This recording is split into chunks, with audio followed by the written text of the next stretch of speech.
Hi అందరికి. ఈరోజు మేము పాలకోవా చేసుకుంటాను. చూడండి, పాలు పోస్తాను.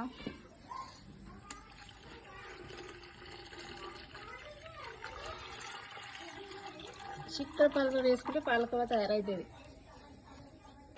చిక్కర పాలకోవా వేసుకుంటే పాలకోవా తయారవుతుంది.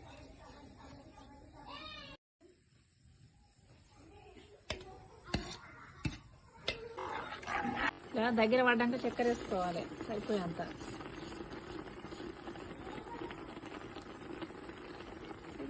ముందు మొత్తం అన్ని పాలు దగ్గరికి వచ్చినాయి.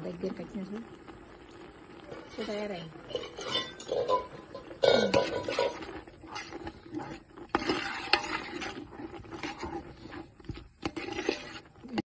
ఏంటి?